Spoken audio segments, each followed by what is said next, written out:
Bonsoir tout le monde.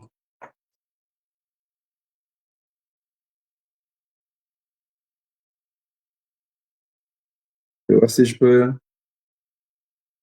essayer de faire participer nos amis de TikTok. Parce que je n'ai pas encore le logiciel qui permette d'avoir Facebook, YouTube et TikTok en même temps.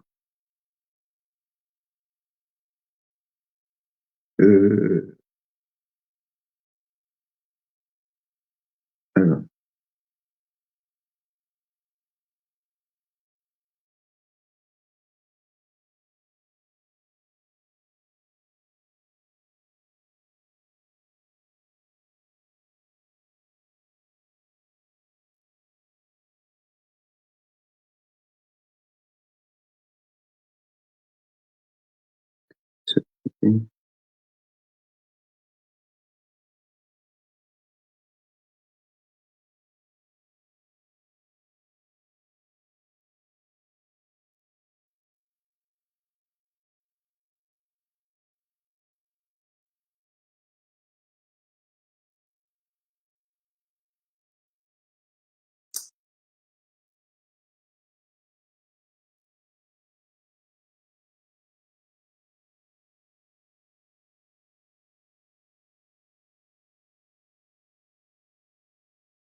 OK.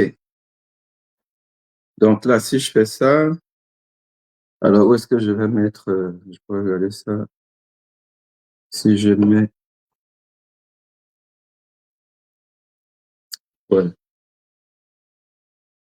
Là, j'ai essayé je fais un peu le système D, hein.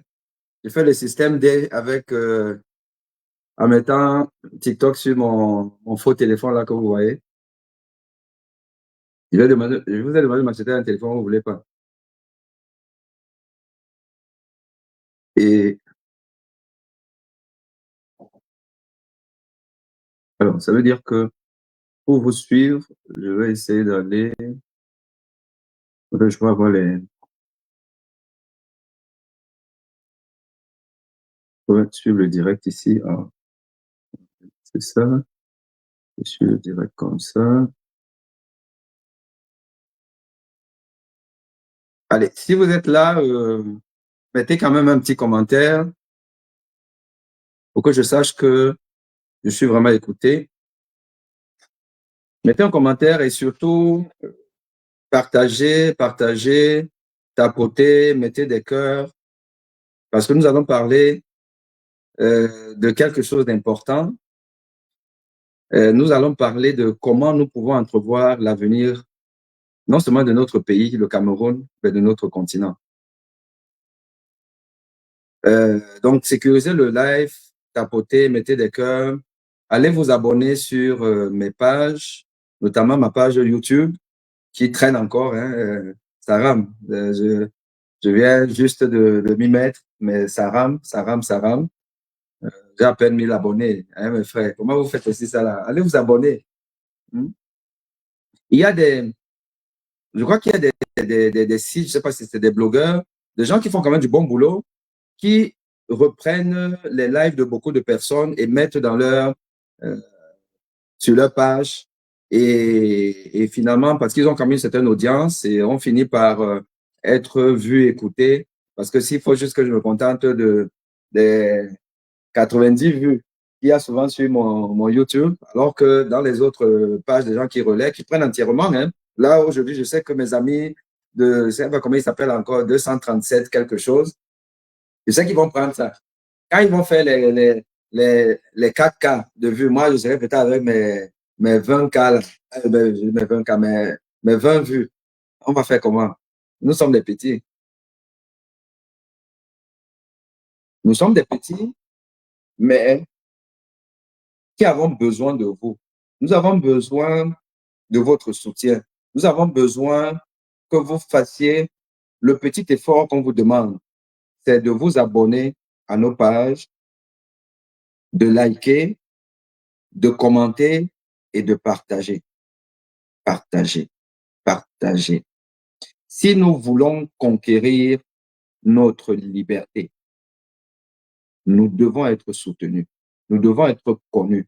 Il faut qu'il y ait une masse critique du peuple qui soutient ceux-là qui prennent des risques. Parce que nous prenons des risques. Parce que nous nous sacrifions. Parce qu'au lieu de faire autre chose, je suis là et beaucoup sont là à pareil moment à essayer de vous sensibiliser. On essaie d'aller au front pour vous. La seule chose qu'on vous demande, faites de nos pages de place to be. Parce que ces gens, quand ils savent même que nous avons un poids, que derrière nous, il y a le peuple, ils ne nous prennent pas de haut et ils discutent, ils se mettent à table. Parce qu'aujourd'hui, l'opinion publique est une arme fatale contre les dictatures, contre les tyrannies, l'opinion publique. Il n'y a aucun tyran qui peut exterminer son peuple. Aucun. Il sait que les premiers à tomber vont faire peur aux autres et les gens suivants. Or, nous devons venir en bouclier masse. Ils ne peuvent pas. Et l'opinion publique internationale mondiale doit être mise en contribution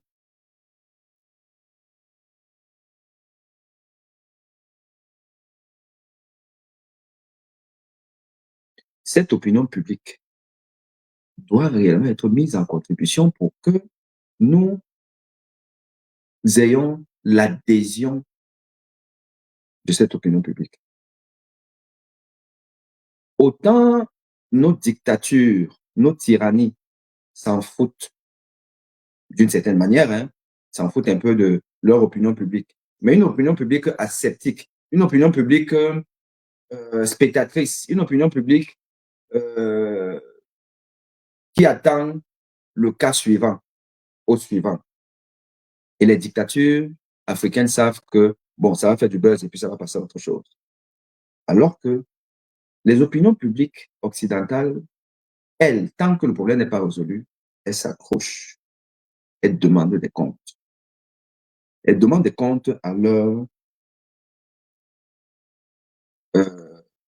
élus, qui sont leurs employés, qui sont à leur service.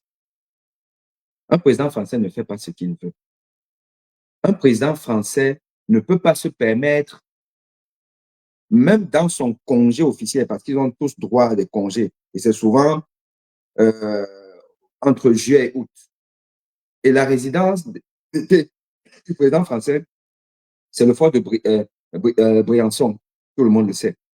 Et que même quand Macron, cette fois-ci, avant, c'était Hollande ou Sarkozy, quand ils étaient en vacances au fort de Briançon, ils étaient toujours connectés. Il ne pouvait pas se passer un événement sérieux en France. Et qu'on dise que le président se repose, le président en congé, il a un séjour privé, mais il se porte bien. Où ça? Où, peuple camerounais? Où? On a vu ça où? Vous savez seulement insulter les Français quand il faut les insulter, mais il faut les respecter. Il faut respecter le peuple français. Le peuple français qui ne donne pas de cadeaux à ses dirigeants. Déjà, un président de la République ne peut pas prendre d'affilée un mois de congé. C'est impossible dans le monde. Macron n'a jamais pris un mois de congé d'affilée. C'est impossible. Alors maintenant, on nous dit que le vieux, il se repose. Quand la Constitution dit 45 jours, donc il va dormir, être silencieux pendant 44 jours. Soyons un peu sérieux. Soyons sérieux. Vous me dites que M. Paul Biya a aimé le travail. Quelqu'un qui passe son temps à se reposer en Suisse. Et j'ai suivi aujourd'hui, dans une interview que Jean-Bruno Tagné avait donnée à Joseph Owona, qui est décédé par son âme. Joseph Owona qui dit que le président, il travaille. Même quand il est en Suisse, il travaille. Parfois, je lui amène souvent les dossiers là-bas. Parfois, il travaille même mieux en Suisse. Regardez-moi les dirigeants camerounais. Vous me dites que c'est un intellectuel, professeur de droit, qui dit ce genre de choses. Que le président de son pays travaille mieux à l'étranger que dans son pays. Et que les dossiers importants partent du Cameroun pour la Suisse, pour qu'ils travaillent ça là-bas. Je dis encore que si on n'est pas capable d'être sérieux, bêta, on dit aux Blancs que bon, venez encore nous coloniser parce que vraiment, nous, les nègres, là, on ne connaît rien. Mais on ne peut pas avoir des gens qu'on considère comme nos intellectuels insulter l'intelligence africaine.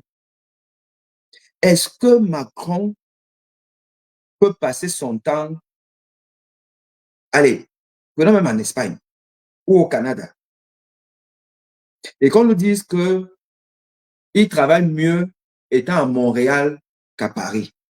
Et donc, les dossiers importants, lui, sont amenés à Montréal. Nègres, noirs, peuple black. On a fait quoi pour mériter ça? On a fait quoi? Alors, mon ami Tani, toujours en poste. Hein? Un Dieu donné. J'espère que tu vas bien. Aimez-vous tristesse? C'est quoi tristesse? Pourquoi tu dis tristesse? Je ne sais pas trop ce que tu veux dire. Amadou Soulé, mes amitiés. Claude Detam, merci d'être là. Soyez bénis d'être là ce soir. Nous allons donc aborder le sujet qui nous intéresse aujourd'hui. Où est Paul Biya? France ou pas France? Hôpital Percy ou pas hôpital Percy?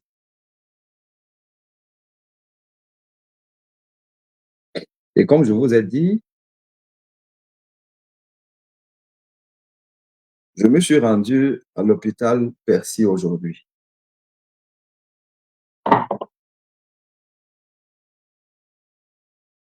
En fin de matinée, j'y ai été.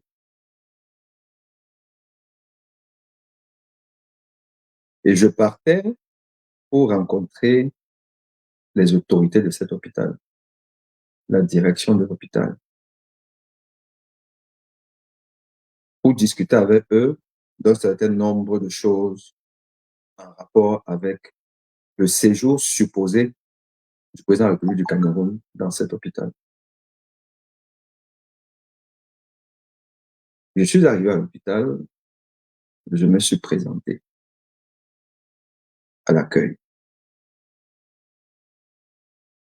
Je me suis présenté, je suis médecin, je voudrais rencontrer le médecin-chef, parce que là-bas, l'hôpital, ce n'est pas un directeur d'hôpital, c'est un médecin-chef. C'est un hôpital militaire, je vous précise.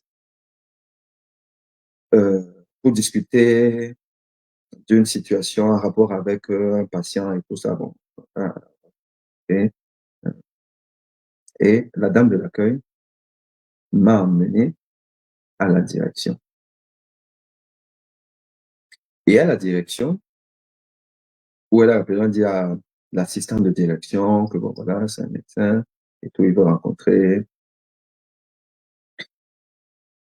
Elle m'a donné un formulaire d'audience à remplir. Le formulaire est imprimé vraiment dédié aux militaires. Le formulaire dédié aux militaires, parce que tel qu'il est formulé, et tout, les cadres, bon, c'est pas votre grade, machin, tout, et tout ça là. Mais effectivement, à côté, j'ai une petite observation et elle m'a dit, bah, écoutez, c'est pas certain, c'est parce qu'il il est très occupé et tout, donc voilà. Mais bon, si c'est que c'est pas possible, peut-être que vous laissez votre contact, on pourra peut-être vous appeler et tout. Alors, ce que je voudrais déjà dire aux Africains qui m'écoutent, et je vous remercie de m'écouter, de prendre votre temps pour m'écouter. Copions les bonnes habitudes. Copions les bonnes habitudes. Quand c'est bon ailleurs, disons que c'est bon et imitons ce qui est bon. Ne restons pas dans des comportements qui sont des comportements des gens qui ont encore les vestiges de leur brimade, de leur bastonnade, de leur humiliation et qui veulent répéter aux autres ce qu'ils ont subi. L'Africain aime trop le faux protocole. L'Africain aime trop se donner une importance qu'il n'a pas, qu'il ne mérite pas. Je peux vous avouer, quand vous arrivez dans cet hôpital et quand vous allez à la direction de l'hôpital, vous voyez, je pense que j'ai publié ça sur l'une de mes publications de la journée, vous voyez sur le mur le tableau de la liste des médecins-chefs de cet hôpital. Tous des généraux. Des généraux. Et des généraux d'une des plus puissantes armées du monde. Le médecin-chef d'un hôpital comme Percy, il est général.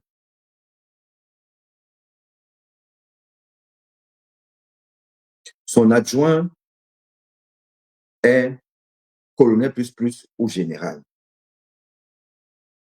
C'est des gens qui sont dans les stratégies de guerre. C'est des médecins, mais c'est des généraux. Donc, ils sont dans les stratégies de guerre parce qu'il faut même des stratégies qui permettent de faire courir le moins de risques possible aux militaires pour avoir le moins de dégâts possible. C'est des gens qui, quand il y a une crise qui touche la France et qu'il faut discuter des stratégies, c'est des gens qui sont convoqués à l'Élysée et qui expliquent au président de la République ce qu'il faut faire. Et je vous dis que moi, le petit médecin, sans avoir eu un rendez-vous au préalable,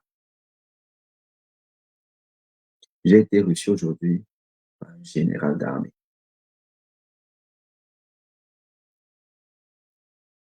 Pourquoi? Parce que en France et en Occident, on respecte les statuts des gens. Je serais parce qu'on a le droit tous, puisque dans cet hôpital, on soigne tout le monde. Je peux être monsieur lambda, qui est une famille enfin, parent d'un malade et tout, je vais être reçu. Et ça, on va dire, je n'aurais pas été reçu. Pas que je n'aurais jamais été reçu, mais là, comme ça, tout de suite, je viens, tant. Mais parce que je me suis présenté en tant que médecin. Et que, en face de moi, c'est des militaires mais c'est aussi des médecins.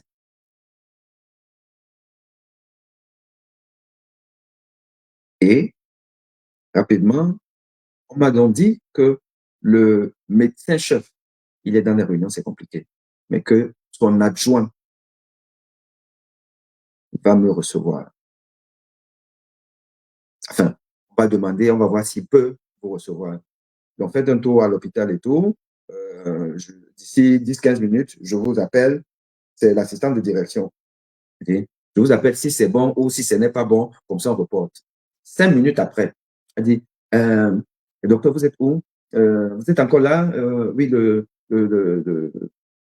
médecin adjoint va vous recevoir, général d'armée. Et donc, je suis revenu. Et l'assistant m'a conduit à son bureau.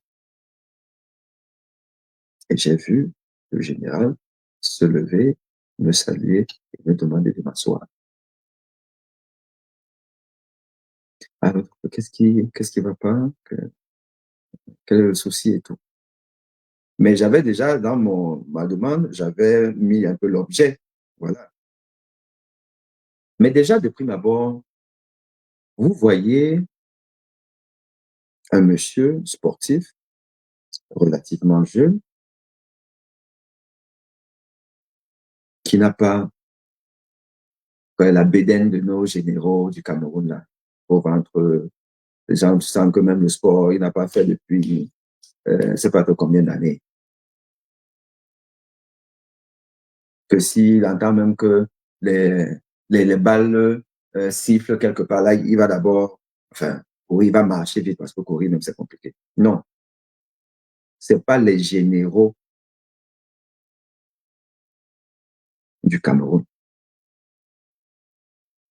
C'est un sportif, voilà, tout calme, qui écoute beaucoup, parle peu, de temps en temps, il fait une remarque, il acquiesce ou il exprime un désaccord et on avance dans la discussion. Et il y a des choses que j'ai appris rapidement parce que on est formé aussi pour ça. Écouter les patients tous les jours, on sait. On sent que non, ici, là, c'est ce que ça veut dire. Il veut dire ceci. Voilà, tac, tac, parce que c'est la grande muette. La grande muette, on ne parle pas. Et on a eu une discussion d'au moins 30 minutes. Mais avant de rentrer dans ce vif du sujet, je veux dire que, une fois de plus, j'ai essayé de scruter l'environnement de l'hôpital. J'ai essayé. Il se passe rien. Il se passe rien. On n'a pas l'impression euh, des personnes aux aguets et tout qui suivent. Non, calme absolu. Calme absolu. Mais j'ai aussi d'ailleurs appris du général que le week-end dernier, il y a eu un attroupement de Camerounais qui venaient justement manifester. Bon, ça, parce que moi, je n'ai pas suivi cette actualité, ça, je veux le dire. Mais je l'ai appris comme ça. Mais il m'a confirmé qu'il y avait des Camerounais là. Alors, de quoi on a parlé?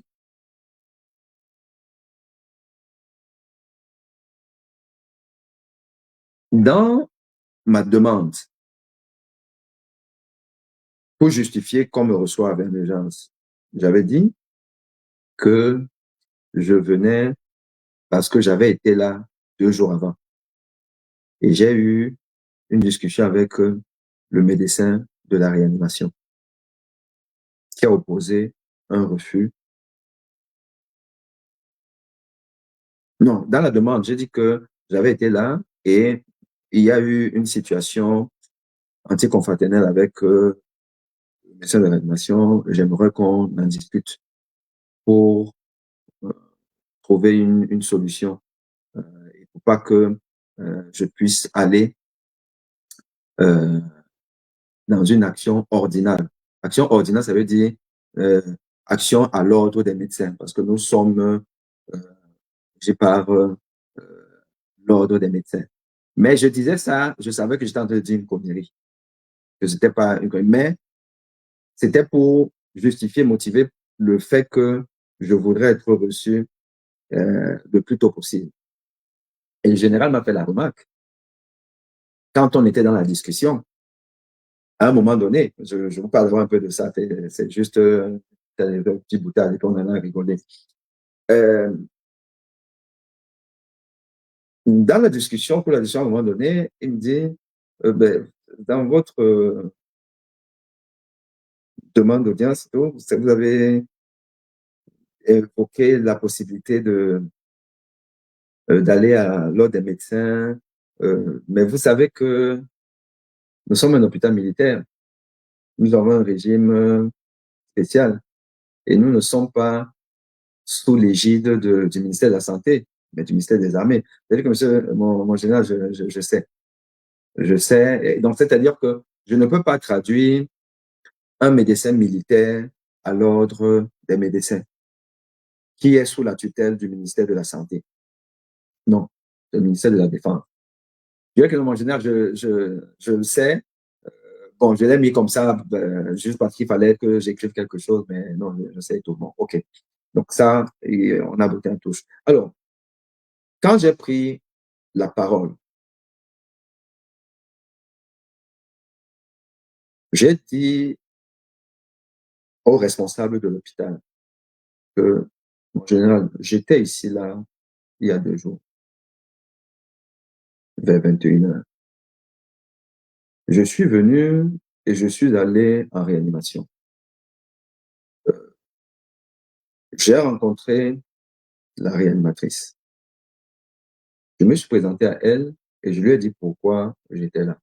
Je que je venais voir un malade spécial, qui est le président de la République du Cameroun, si jamais il était là, et que je voulais. Et quand j'ai dit ça, effectivement, je crois qu'il y a eu une petite réaction. C'est après que j'ai compris, puisque c'est après qu'il m'a dit que les Camerounais étaient déjà là le week-end dernier et tout. Et ma consoeur m'a dit qu'elle ne peut pas. Qu'elle ne peut pas me dire s'il est là ou pas parce que elle ne peut pas divulguer le secret médical et tout. Voilà. Je lui ai dit que je comprends. Et qu'elle m'a d'ailleurs menacé d'appeler la sécurité. Et je lui ai dit que ce n'était pas la peine parce que je ne compte pas m'opposer à sa décision. Voilà. Et je lui ai donc expliqué les raisons pour lesquelles je venais là.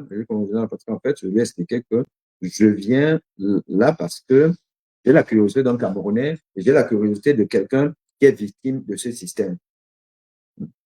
Et que le système a d'ailleurs failli me tuer, m'assassiner. Et donc, c'est pour ça que j'étais là. Et que quand elle m'a dit que elle ne peut pas, OK, j'ai pas discuté, je suis reparti. Mais sauf qu'en partant, je me suis quand même rendu compte qu'elle avait alerté la sécurité, puisque on m'a interpellé et à la sortie, on m'a même demandé mon identité et j'ai compris que si je ne donnais pas, je sortais pas. Donc, c'était un peu comme si j'étais pris en otage. Et que ça, je n'ai pas apprécié parce que je pense pas que j'ai été euh, outrageant. Je ne pense pas que j'ai opposé une certaine résistance et tout. Et donc, une consoeur n'a pas besoin de ça. Et alors, à ce moment-là, le général, il m'a dit que, oui, mais vous savez que nous sommes un hôpital militaire, donc c'est assez strict. Ici, là, c'est pas comme les hôpitaux classiques. Donc, mais moi, on me demande, quand je viens, on peut me demander ma peine. Donc, c'est pas ça le problème. Je dis que oui, je sais, mais le problème, c'est que j'étais en train de sortir.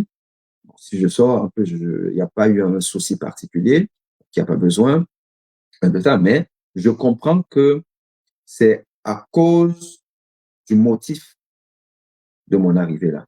Et le motif, c'est quoi? C'est que j'étais à la recherche d'une haute personnalité qui est certainement utile pour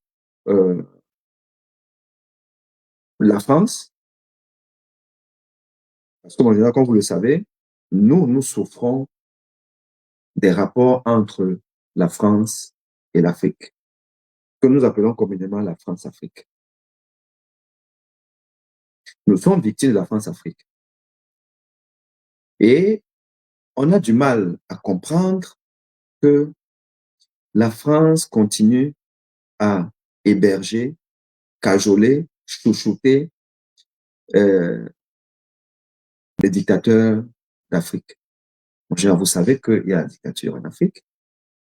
Vous savez que c'est des dictateurs.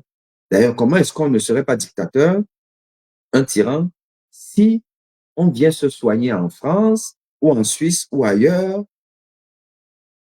alors qu'on est président de tout un pays? Mon général, vous savez que l'Afrique est plus riche que l'Occident. Vous savez que le Cameroun a un sous-sol plus riche que la France. Comment se fait-il que nous soyons indépendants depuis 1960, mais nous continuons à dépendre de la France? Nos chefs d'État continuent à se soigner en Occident, en France. Pourquoi? Parce qu'ils ne veulent pas investir dans le médical, dans le soin, dans des hôpitaux dignes de ce nom, comme cet hôpital. Cet hôpital, ça peut être en Afrique, peut être au Cameroun. Mais pourquoi il n'y a pas ça là-bas? Parce que eux, ils savent qu'ils se soignent ici chez vous. Oui, mais mon général, tout le monde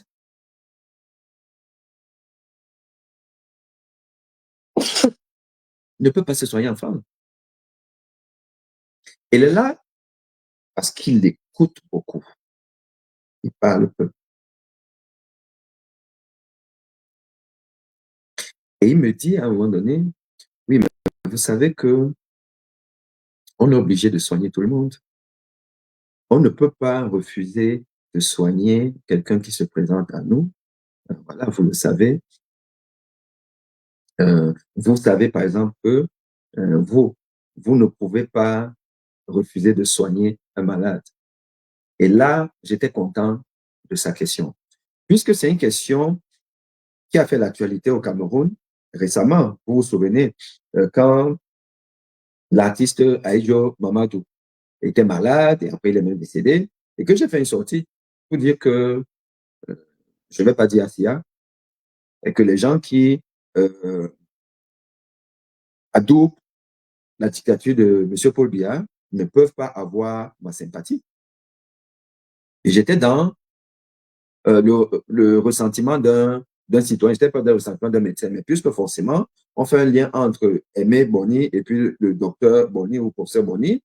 Donc, les gens disent, un médecin, machin, on va te traduire à l'ordre des médecins. Et je vous ai fait le point là-dessus. Je vous ai fait le point sur les dispositions du code de déontologie médicale. Et monsieur le général m'a tendu la perche pour aborder ça. Et j'ai compris que, en fait, comme eux, ils sont soumis au code militaire, mais pas de la santé publique. Donc, quand il dit que même vous, vous savez que vous êtes obligé de, je dirais comme en général, non. Permettez-moi de vous dire non. Et je vais vous expliquer pourquoi. Il y a deux conditions à remplir pour que je refuse de soigner un malade. Je peux refuser de soigner un malade. Et pour cela, je dois remplir deux conditions. Premièrement, il faut que j'ai une raison personnelle pertinente qui ne me met pas dans les dispositions de pouvoir soigner tel ou tel malade. Il a secoué la tête. Et deuxièmement, il faudrait que la personne ne soit pas dans une situation d'urgence vitale. Ou alors, si elle est en situation d'urgence vitale, il faut qu'il y ait un collègue qui puisse assurer exactement les mêmes soins. Si ces deux, ou disons trois conditions sont remplies, je peux dire que je ne soigne pas un malade. Je peux dire que je ne soigne pas le président Paul Biya. Et moi, mon général, et c'est pour ça que je viens vous voir, c'est pour ça que j'ai décidé de venir voir la direction. Il faut qu'il y ait une jurisprudence dans le monde qui ne va pas concerner que la France, mais le monde entier. Que la jurisprudence soit la suivante. Les personnes à même d'offrir des soins de santé à leur peuple, comme la déclaration de Almata l'avait préconisé dans les années 80. Santé pour tous à l'an 2000. Mon général, il n'y a pas de santé pour tous en Afrique, vous le savez. Les gens meurent pour pas grand-chose. Au nom de quoi donc ceux-là doivent donner la santé aux populations africaines qui ont de l'argent, qui gèrent l'argent du peuple, l'argent du contribuable, utilisent ça pour des fins qui n'ont rien à voir avec le bien du peuple. Et je faisais allusion par exemple aux valises d'argent de Bongo qui arrosaient les dirigeants français. Au nom de quoi ces personnes, et en plus de ce que, elles spolient les peuples, elles volent de l'argent. Mais aussi, elles ont le droit de circuler, d'aller partout. Parce qu'elles n'ont pas besoin de visa. Elles ont des passeports diplomatiques. Et ces personnes, ces dirigeants, viennent donc ici, là, se soigner. Évidemment, vous vous sentez obligé de les soigner parce qu'elles sont là, ces personnes. Parce qu'elles sont arrivées là. Et les peuples qui meurent en Afrique, vous pensez qu'ils peuvent arriver ici? Et est-ce qu'ils doivent arriver ici? Ou alors ils doivent pouvoir se soigner en Afrique? Ils doivent pouvoir se soigner en Afrique. Et ils ne se soigneront en Afrique que si on refuse de soigner les dictateurs en Occident. Donc, monsieur mon général, euh, vous comprenez pourquoi je viens vous voir? Je viens vous voir parce que il faut qu'à un moment donné, les hôpitaux français, les hôpitaux occidentaux n'accueillent plus nos tyrans. Parce que sinon, on ne s'en sortira pas. Et il a secoué la tête avec un petit sourire au coin. Ça voulait dire que ça se comprend. Et à un moment donné, il a dit, je suis d'accord avec vous sur un certain nombre de points.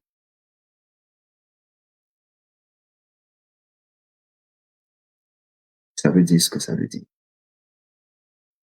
Mais évidemment, c'est l'armée, c'est la grande muette. On exécute les ordres, les lois. On dit, il faut recevoir un tel. Ils vont recevoir. Est-ce qu'ils ont reçu M. Paul Biya? Alors, la question a été abordée à un moment donné. Il a dit, ce pourquoi vous êtes venu ici, là, vous n'aurez pas de réponse. Il est là ou il n'est pas là, je vous dis que vous n'aurez pas de réponse à votre question. Avec un petit sourire au coin. C'était pour confirmer que c'est la grande muette. La grande muette ne parle pas. Et vous pensez que ces présidents-là sont fous?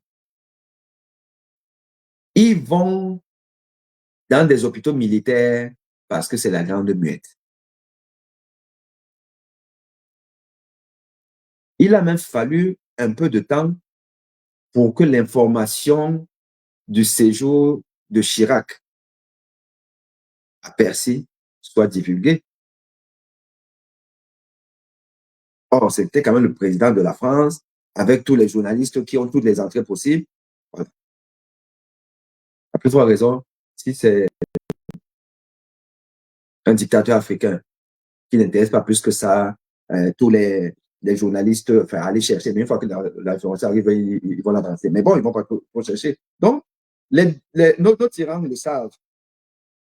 Et comme ils sont en complicité avec leurs amis, leurs patrons occidentaux, ils leur disent, bon, écoute, vraiment, la situation, c'est là. Il y a une place là-bas à PSI, ou alors je ne sais pas trop où, parce que vraiment, il ne faut pas qu'on sache que je suis là. Et non, ils sont disciplinés là-bas. Tout le monde, le personnel euh, soignant, c'est des militaires ou des paramilitaires, ou ils ont de toute façon la culture militaire. Et donc, il y a toute cette ambiance qui fait que c'est compliqué à savoir. Donc, on ne sait pas, je ne peux pas vous dire, en toute honnêteté, est-ce qu'il a été là-bas ou il n'a pas été, est-ce qu'il y a encore, ainsi de suite. J'aimerais dire que vous n'aurez pas de réponse à votre question. Maintenant, chacun peut interpréter comme il veut. Mais le fait est que, et pour moi, c'est ça le plus important. Le fait est que les dirigeants africains, et même camerounais, sont déjà passés dans cet hôpital. Et il y en a qui passeront encore. C'est d'autant plus qu'ils ont au moins aujourd'hui la preuve que là-bas, c'est la grande muette. Ils savent que c'est la grande muette. Qu'aller à l'hôpital américain ou à, je ne sais pas trop, quel autre hôpital, bon, les gens te balancent l'information, hein, qu'il est là, voilà, mais sa chambre là-bas et tout. Là-bas, non. Or, qu'est-ce qu'il faut donc faire?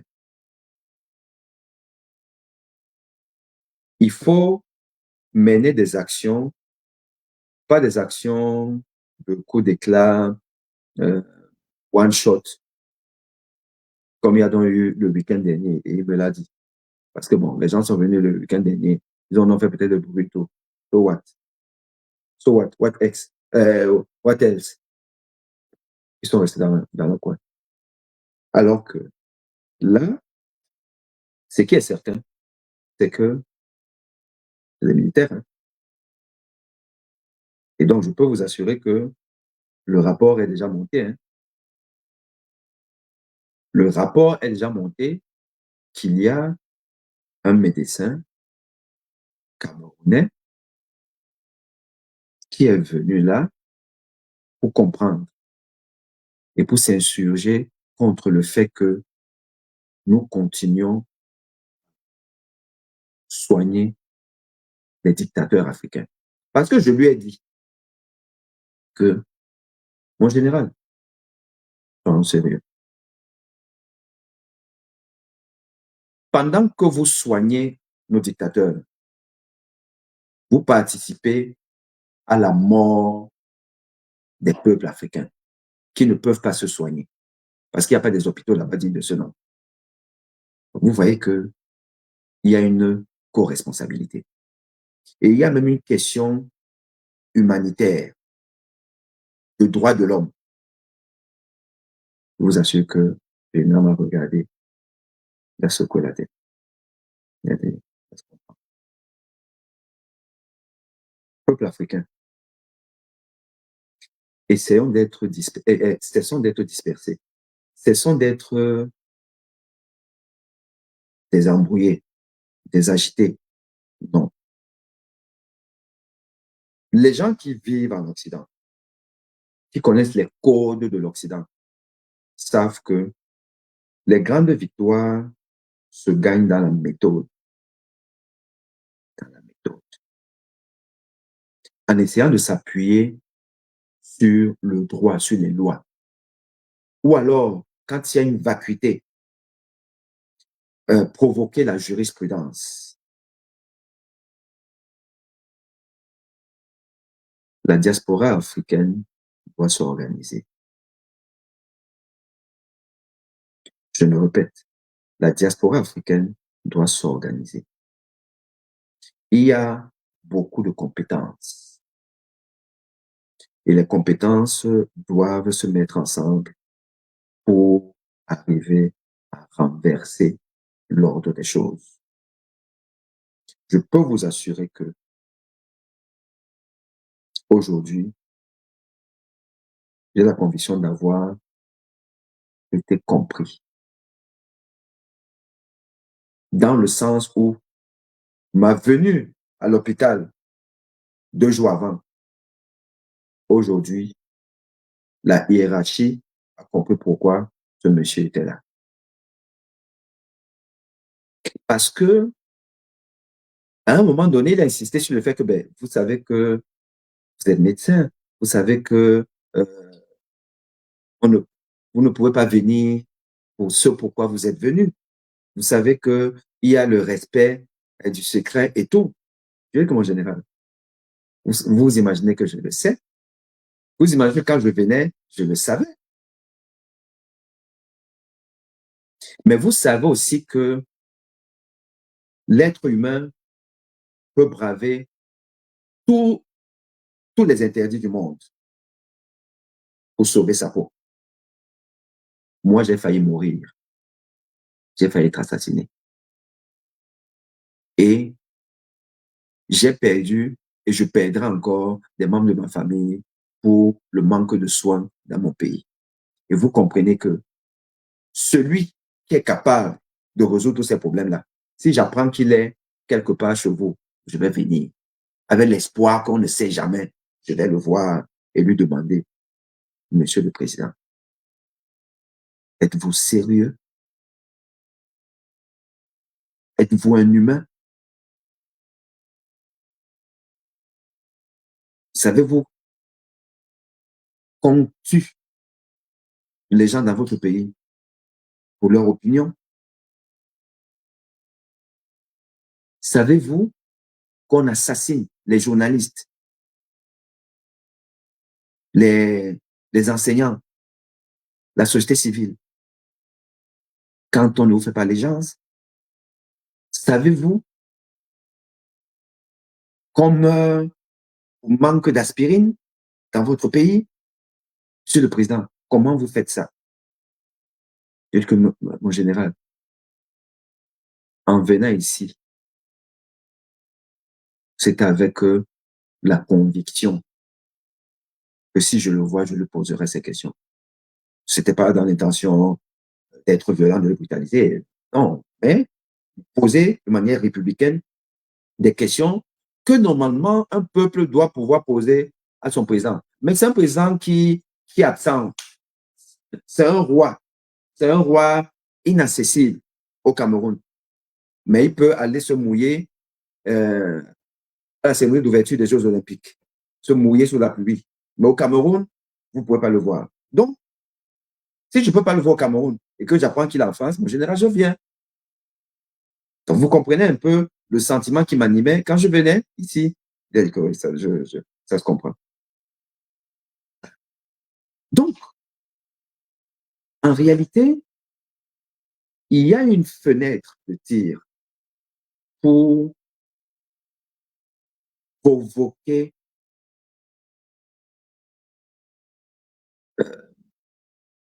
la mise en place d'une jurisprudence.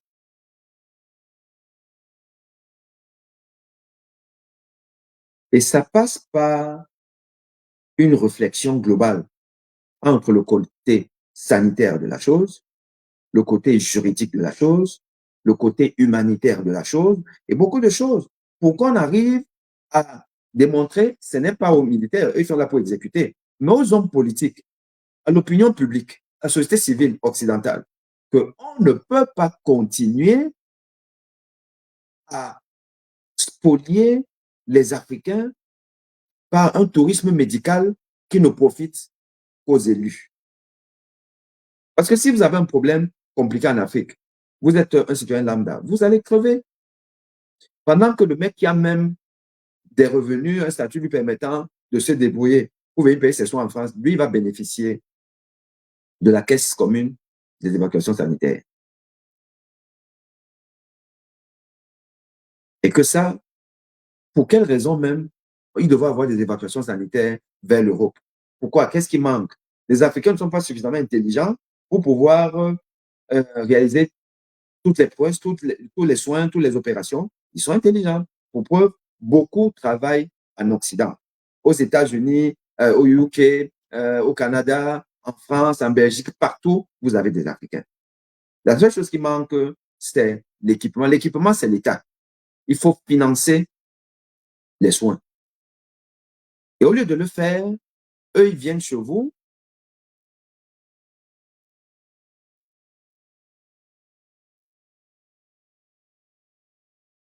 Sur TikTok, quelqu'un me dit d'autres créateurs veulent co-héberger. Ça veut dire quoi?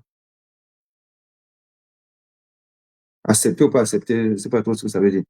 Donc, au nom de quoi on va donc pérenniser cette situation?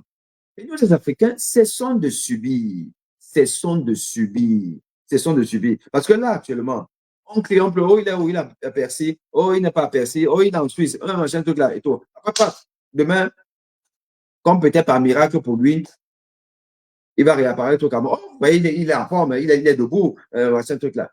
So what? Et puis, au suivant. L'affaire, elle est classée, on est passé à autre chose. Mais pendant qu'on passe à autre chose, des milliards sont passés par là, dépensés, encaissés par le trésor public français, par l'armée française, si c'est qu'il est apprécié, par les Suisses, ainsi de suite. Et on est toujours pauvre, peuple africain. Pour ça. Arrêtons ça. Prenons les choses en main. Créons des collectifs.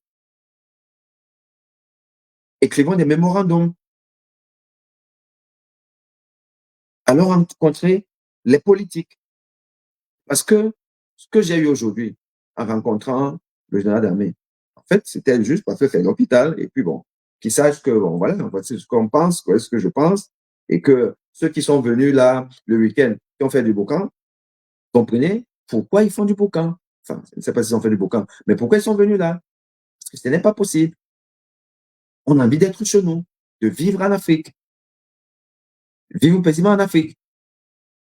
Vous pouvez partir, même si vous partez en vacances en Afrique, vous partez, vous priez que vous n'ayez même pas même un 37,5 de température.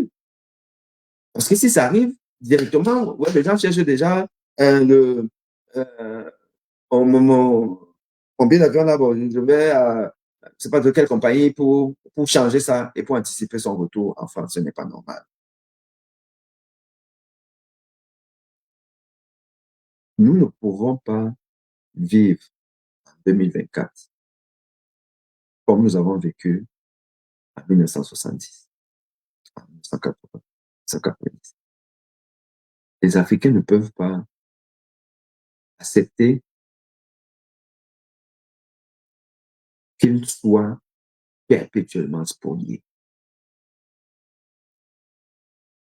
Parce que l'argent que dépensent les contribuables africains pour les évacuations sanitaires des élites, cet argent-là, dépensé par an, par le Cameroun par exemple, cet argent construit 10 hôpitaux comme Percy.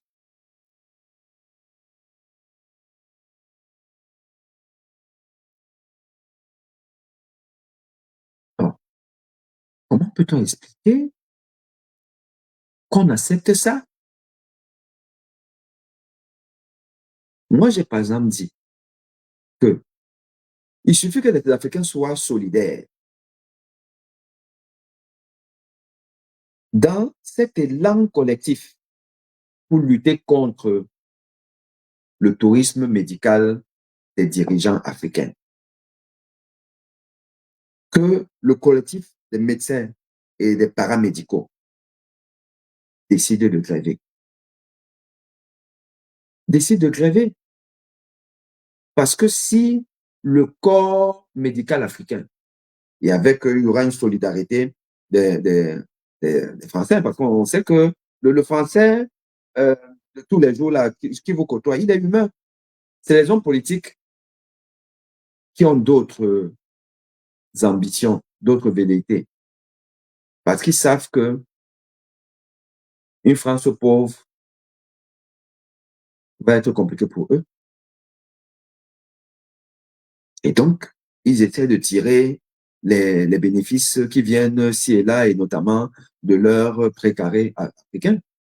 C'est pour ça qu'ils font, euh, voilà, ils entretiennent ces politiques de la France-Afrique. Mais le français classique, il peut comprendre que, ben oui, non, quand même, il y a un problème. Oui, on doit être solidaire à ces gens-là et tout. Non, parce que bon, nous, on ne travaille pas. Une semaine paralysée. Le système sanitaire français va être paralysé si les Africains sont solidaires. Dire que bon, nous, on grève. On grève pourquoi? Parce que nous sommes dans des conditions, euh, comme on le sait, qui sont des conditions sous-évaluées. La plupart des Africains qui travaillent en France travaillent pas à la hauteur de leur mérite.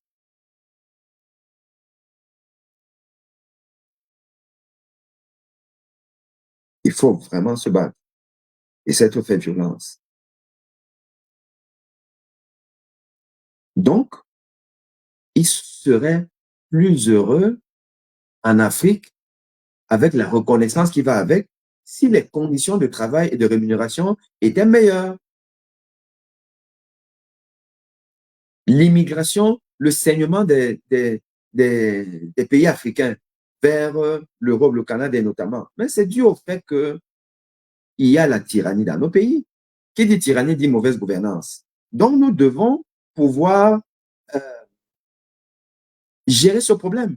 Parce que c'est une fuite en avant qui ne dit pas son nom. Ah, je vais aller au Canada. Oh, je vais aller, machin, etc. Oh, machin, vraiment, je n'appelle votre pays là. Non. Il faut simplement que le pays aille mieux. Pour que le pays aille mieux, il faut obliger ces tyrans-là à faire autrement. Or, ils ne peuvent pas demain parce qu'ils sont programmés pour être médiocres. Parce qu'ils sont médiocres et ils ne peuvent qu'être médiocres. Mais on doit donc les obliger, déjà, à quitter le pouvoir, et ça, c'est les peuples africains qui doivent se battre. Mais deuxièmement, les obliger à se soigner en Afrique.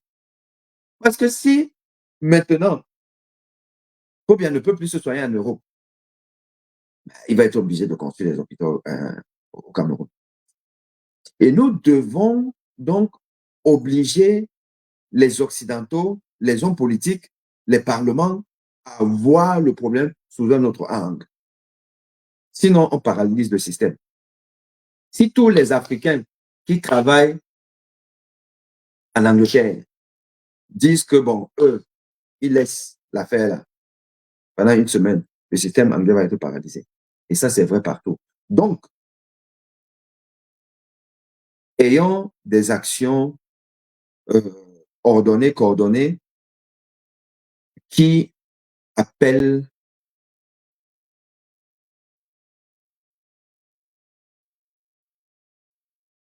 qui convoquent notre intelligence et notre capacité à pouvoir profiter de la législation, si elle existe. Si elle n'existe pas, il faut la provoquer. Et elle est provoquée par des actions qui alertent l'opinion publique et qui alertent les hommes politiques, qui questionnent sur les rapports entre la France et l'Afrique, l'immigration. Quel est le problème de l'immigration? Quelles sont les causes de l'immigration et les conséquences de ça? Il faut avoir une réflexion globale sur la question. Donc, je termine en vous disant que moi, après mes deux séjours, mes deux visites à l'hôpital de Percy, Je reste un peu sceptique sur la présence de M. Paul Biya dans cet hôpital. Il y a des éléments en faveur, mais il y a aussi des éléments, je dirais peut-être en défaveur, ou qui rendent impossible d'être affirmatif. Voilà.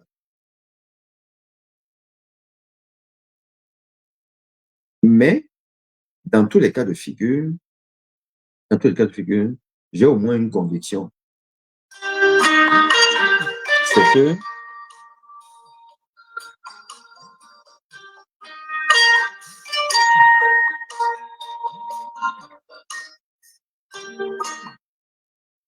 j'ai au moins une conviction, c'est que il est déjà passé par là, ou du moins, des gens sont déjà passés par là. Je veux dire, j'entends bien les dirigeants, et qu'ils ont une attitude qui est claire. C'est que nous, à partir du moment où on reçoit, on soigne. À partir du moment où on reçoit, on soigne. Oh, mais arrête aussi là, je ne sais pas trop qui téléphone là. À partir du moment où nous recevons, nous soignons. Voilà. On reçoit tout le monde. Mais le problème, c'est que, en fait, c'est les privilégiés qui reçoivent.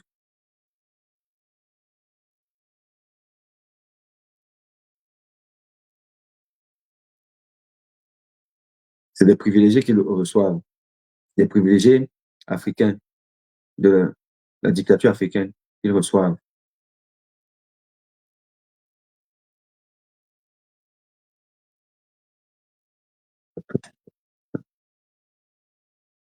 Euh,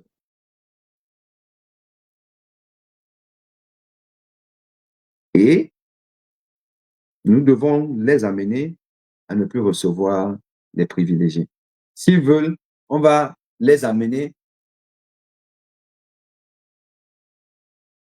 on va amener chez eux toute la misère d'Afrique. Mais serait-il d'accord qu'on leur amène toute la misère d'Afrique? Je ne pense pas. Je ne pense pas qu'ils accepteraient ça. Et donc pour ça, la misère d'Afrique doit rester là-bas avec leurs dirigeants.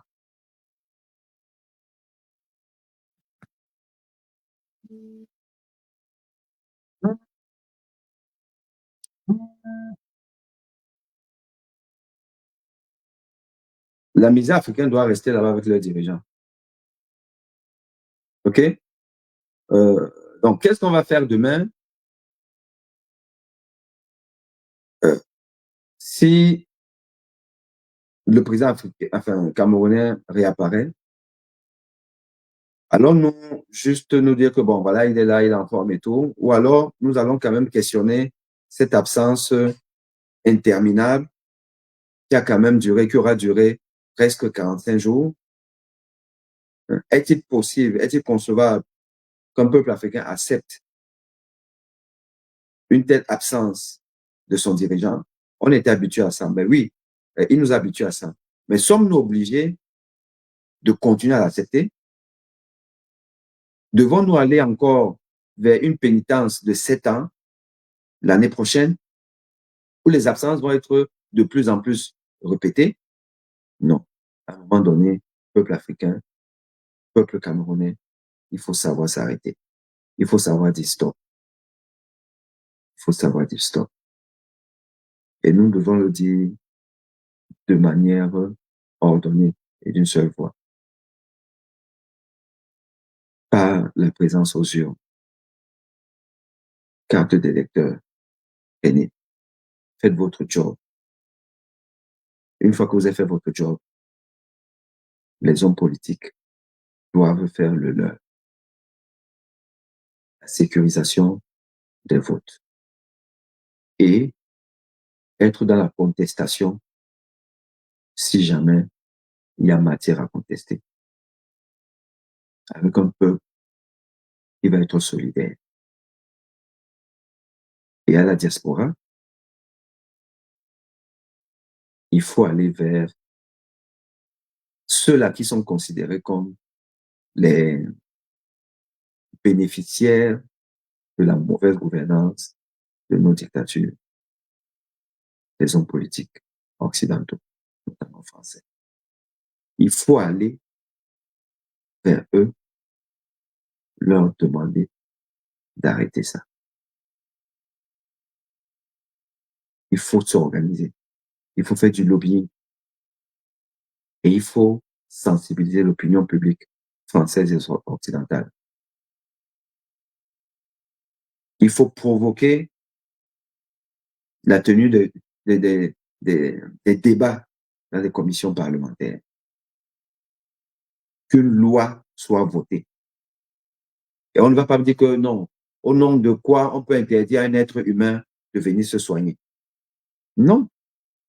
On doit interdire à un être humain qui refuse à un autre être humain de se soigner, lui-même de se soigner. On doit pouvoir susciter une jurisprudence qui veut que tu as un dirigeant. Tu ne peux te soigner que dans ton pays. Tu es un dirigeant de premier plan. Tu dois te soigner dans ton pays. Parce que tu as les moyens de mettre en place au minimum une structure sanitaire de référence qui pourra tout soigner. Donc, soigner. C'est ça. Parce que sinon, dire que on doit soigner tout le monde, c'est de l'hypocrisie.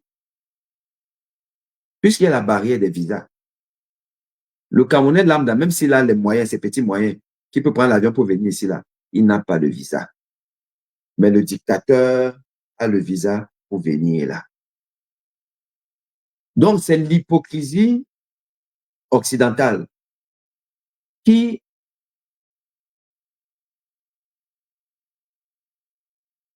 aime bien profiter de la mauvaise gouvernance. Puis c'est cette mauvaise gouvernance-là qui crée les raisons du tourisme médical. Or, le tourisme médical rapporte beaucoup de milliards à la France et à tous les pays à système de santé compétitif. Rapporte beaucoup de milliards. Et ces milliards viennent d'où? Ces milliards viennent d'Afrique. Le continent le plus pauvre, pas en ressources naturelles, mais en liquidité, en infrastructure, en biens de service, en revenus monétaires. Le continent le plus pauvre, c'est lui qui dépense encore beaucoup d'argent pour les pays riches. Il y a une publication d'un travail de plusieurs organisations humanitaires et autres en France qui a conclu que la France doit investir dans la lutte contre la pauvreté. Parce que la lutte contre la pauvreté permet l'enrichissement du pays. Quand on lutte contre la pauvreté, on s'enrichit. Parce qu'effectivement, le pauvre, c'est celui qui est souvent malade, qui est mal éduqué. Donc, il ne connaît pas très bien les règles de prévention. Et parce qu'il est souvent malade, il coûte beaucoup à la société et il est peu productif. Et parce qu'il est peu productif, il diminue la richesse du pays puisqu'il ne produit pas de richesse. Donc, lutter contre la pauvreté, c'est favoriser l'enrichissement. Les dirigeants africains ont l'impression que, bon, il y a 1 milliard. Si je gère bien, je construis les routes, les écoles, les hôpitaux et tout, ça va me prendre le milliard là. Maintenant, moi, il va me rester quoi dans la poche? Donc, en réalité, il faut se dire que j'ai 1 milliard. Bon, je suis un être humain, on va toucher un peu. Je prends peut-être 10 millions. Et le reste, 990 millions, j'ai investi. J'ai construit les routes, j'ai construit les ponts, j'ai construit euh, les, les écoles, les hôpitaux et tout. Je veux que les gens vivent mieux, sont mieux soignés, vivent longtemps, sont moins malades, donc passent le clair de leur temps à travailler, à produire. Il y a de la richesse, de la croissance et la redistribution de la croissance. Et donc moi-même, je m'enrichis encore tout en ayant bien travaillé. Et en plus, je peux sortir bomber le torse, être vénéré par ma population, mes électeurs, parce que je fais du bon travail. Et je n'ai pas besoin donc de me planquer comme Al Capone, d'être où je suis malade, où je ne suis pas malade. On me cherche ici, là, mon avion est là-bas, ou peut-être faire diversion. Moi-même, je suis ailleurs. Et tout ça là, j'ai 92 ans et je fais la fémania. On ne sait pas trop où je suis parce que je fuis les gens. Et pourquoi je fuis les gens? Je fuis les gens parce qu'ils ne sont pas contents. Pourquoi ils ne sont pas contents? Ils ne sont pas contents parce que je suis un feignant, je suis un paresseux, je suis un mauvais, un incompétent, j'ai rien fait, je mange tout seul et eux ils souffrent. Évidemment, ils ne sont pas contents. C'est pour ça qu'ils me cherchent. Ils me cherchent pour me faire ma peau. Mais parce que moi, je leur fais la peau tous les jours depuis 42 ans. C'est pas compliqué. Cette posture, cette gouvernance de Paul Biya en elle-même traduit le fait qu'il a échoué. Que lui-même, il reconnaît qu'il est incompétent. C'est un homme compétent. Il va sortir, mais pourquoi vous me reprochez quoi? Je vous ai construit les routes, je vous ai construit les hôpitaux, moi-même je me soigne là, et tout va bien, mais pourquoi vous êtes méchant? J'ai fait quoi? Non. Mais là, il sait que ce n'est pas bon. Il sait que quand il va fermer les yeux, l'océan d'insultes, de témoignages négatifs. Si un cadavre peut mourir, Paul va mourir peut-être même 10 fois. Tellement il aurait été mauvais dans son parcours de vie. Mauvais, méchant. Et donc, il est obligé de se planquer. Voilà. Donc, c'est ce que je voulais vous dire, le point que je voulais faire sur ce qui s'est passé aujourd'hui à l'hôpital militaire, où ma visite dans cet hôpital avait une double dimension. Premièrement, on ne sait jamais, sans trop farfouiller, se demander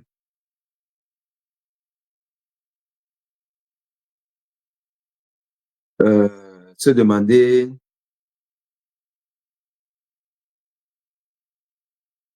ce que, enfin, je lisais un message, c'est pour ça que j'ai été un peu perdu. Alors, donc, je dirais que c'était pour savoir, voilà, est-ce qu'il y a un environnement qui a changé par rapport à ma première visite et tout? Est-ce que je suis un coup hasard? Bon, mais surtout, et c'est ça l'essentiel, le plus important, c'était d'aller discuter avec les responsables. Parce que il y a peut-être eu une fois, il y aura une deuxième fois, une troisième fois et tout. Puisqu'ils sont nombreux, ils sont partout. Ils sont à l'hôpital américain, ils sont dans d'autres hôpitaux, ils sont partout. Ils finissent notre argent, beaucoup d'argent, des milliards de francs CFA, des millions d'euros, beaucoup d'argent. Ils ne font que mourir en Occident. Après, il faut les rattraper. Donc, j'ai eu une écoute attentive d'un responsable de l'armée française, médecin-chef adjoint, général d'armée. qui m'a reçu tout respectueusement. Et ça, en toute humilité, ce que nos dirigeants doivent apprendre à faire. Vous imaginez un général Lolo du Cameroun en train de recevoir comme ça là, à l'improviste, à la volée, un médecin qui vient se plaindre. Tu vas faire comment? Tu es passé par où? Tu es qui? Ton père, c'est qui? Qui t'a envoyé? Tu comptes sur quoi? Sur qui? C'est ça, les généraux Cameroun. C'est ça le Camerounais. Et quand tu vas même voir, il était même peut-être dernier de la classe quand il faisait son stage ici en France. Il ne sait même plus manier une arme. Il n'a jamais été au front. Mais il est important. Non, ici, là, c'est dans la simplicité. On te reçoit, tu déroules tes arguments, tu comprends. Parfois, on est d'accord avec toi. On peut aussi ne pas être d'accord avec toi. Mais, au fond, il y a une impression positive qui sort de là. Mais il ne faut pas se limiter à ça. Il faut donc aller plus loin dans l'exigence de cette justice sociale. La justice sociale, elle n'est pas respectée là.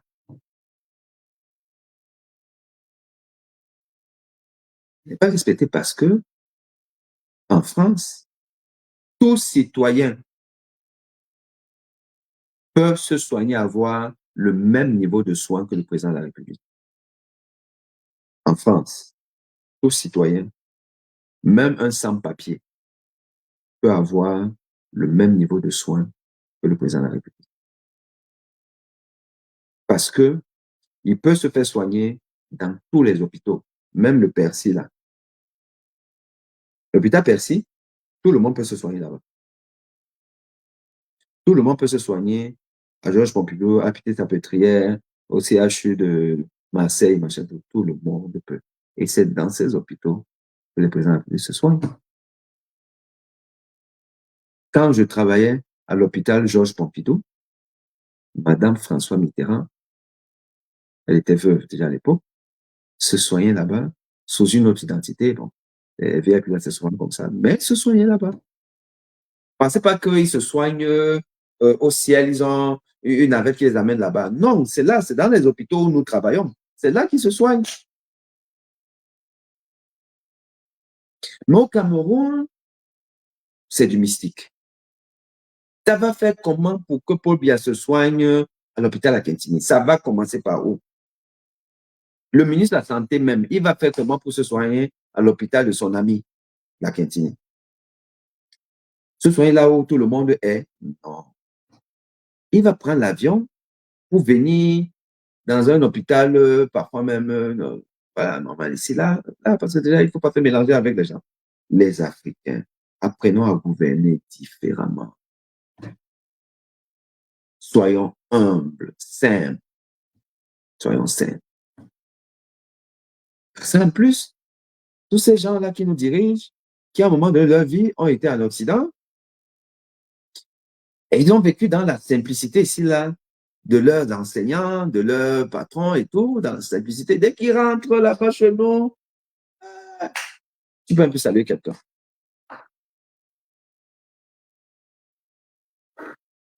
Voilà, chers amis. Alors, est-ce qu'il y a des... Je vois s'il y a des questions.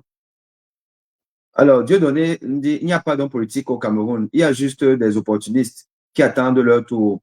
Ton scénario d'un Cameroun juste est utopique au regard du confort mental de la population. Ce n'est pas juste de dire nos leaders, car ces gens sont des traîtres placés à la tête de nos États. Ça, c'est Douala Ngando qui le dit. Gustave Mouanga dit, un dirigeant de premier plan qui ne fait pas confiance aux soignants de son pays ou aux infrastructures de son pays a échoué. Ça veut dire qu'il y a quelque chose qui ne marche pas. Donc, de mon point de vue, il est interdit à nos commis d'État de se soigner à l'extérieur du pays, juste pour une question de raison d'État. Absolument. Absolument. Et il faut qu'on aille vers ça. Voilà. Oui. Ah, c'est peut-être toi qui appelais. Qu'est-ce qui s'est passé? Qu'est-ce qui s'est passé?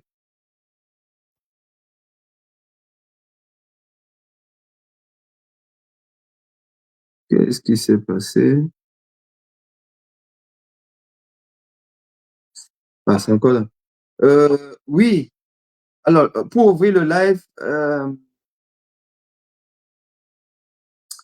rapidement, si les gens veulent intervenir sur,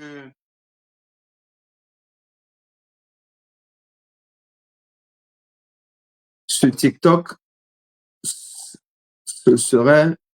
Allez, je te mets ça ici là. Sur TikTok, ce serait. Les gens peuvent intervenir sur TikTok directement. Alors, toi, maintenant, une fois de plus,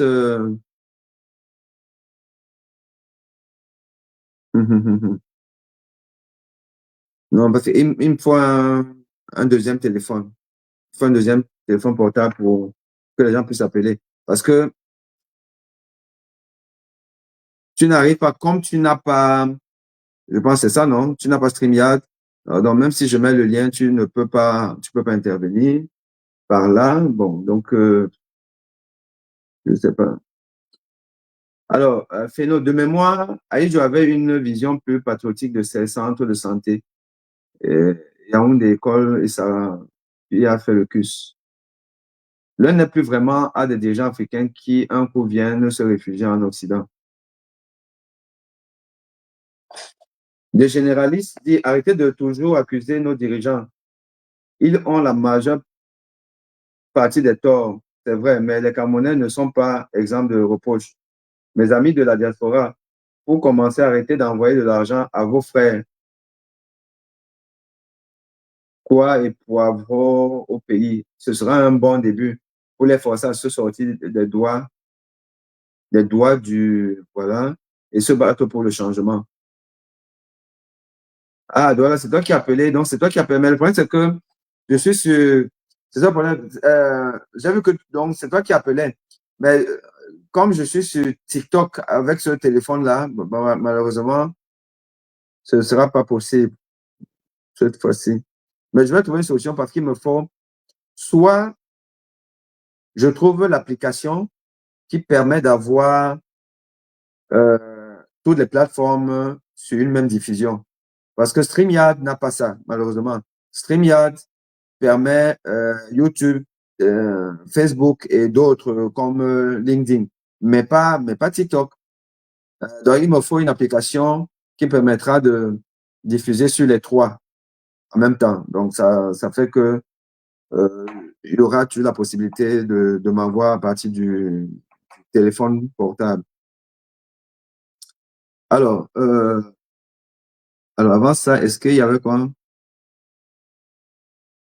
Féno dit, on n'entendra jamais qu'un Chinois ait évacué en Occident, un pays encore sous-développé récemment. Ben oui, c'est ça. Ben oui, c'est ça.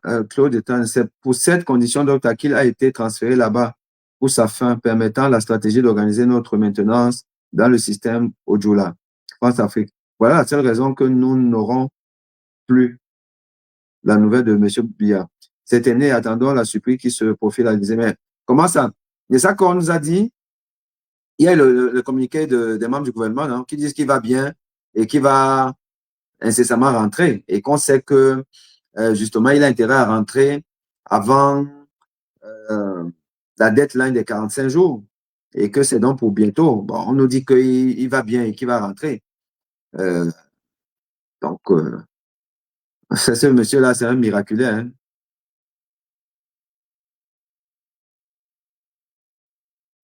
Je me souviens, ça c'est Ekwe Kang Achille qui le dit, je me souviens encore de la mission dans cet hôpital de Yasser Arafat. À l'époque, n'était pas un secret. Oui, il y a des présidents pour lesquels ce n'est pas un secret. Ça dépend de chaque président.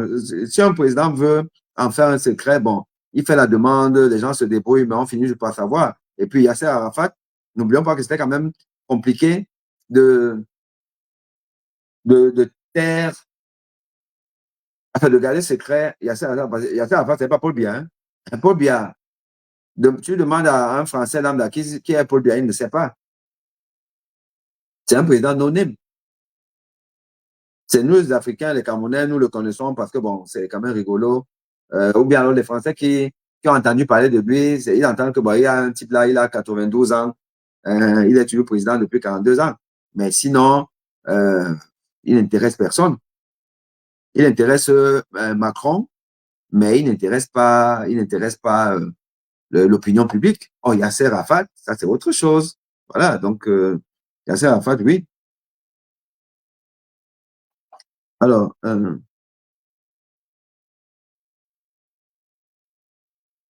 alors ici, là, si je prends TikTok, qu'est-ce que vous dites?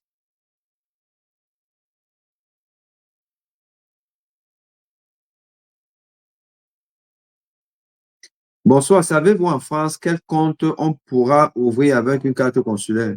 Je pense que la question ne m'est pas adressée.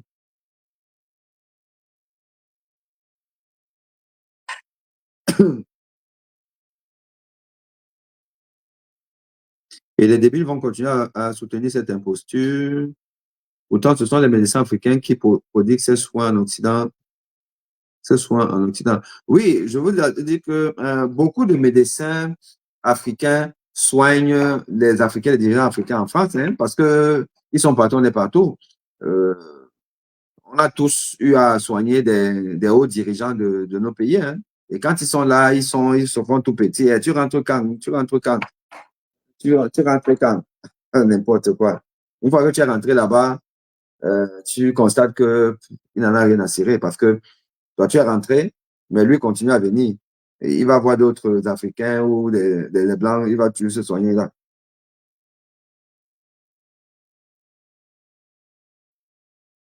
Pourquoi la diaspora camerounaise ne s'unit-elle pas pour le futur des enfants nés hors Cameroun? Bon, après,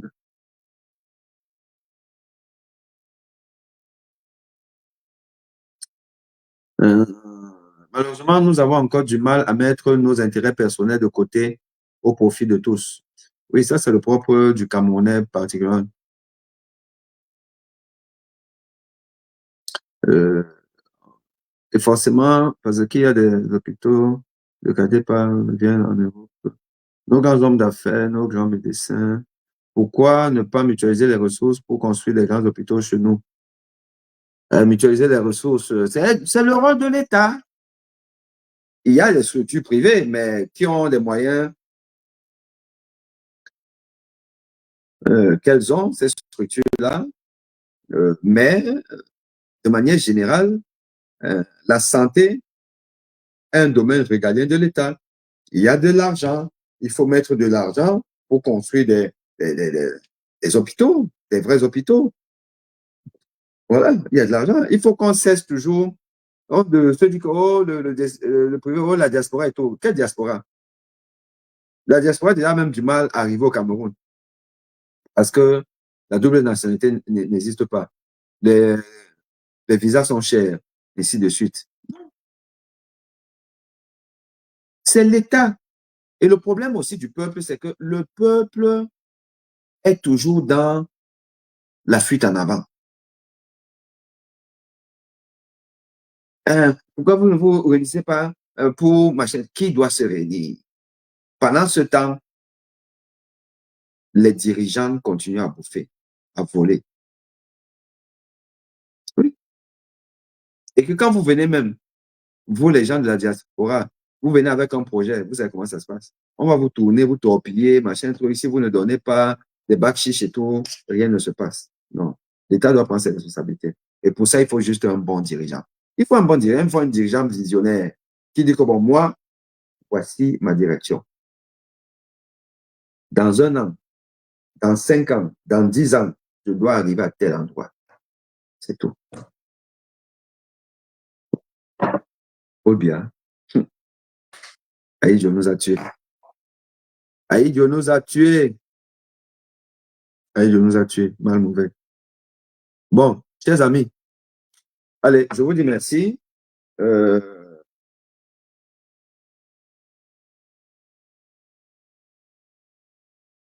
Et on reste en contact. À très bientôt. Ciao.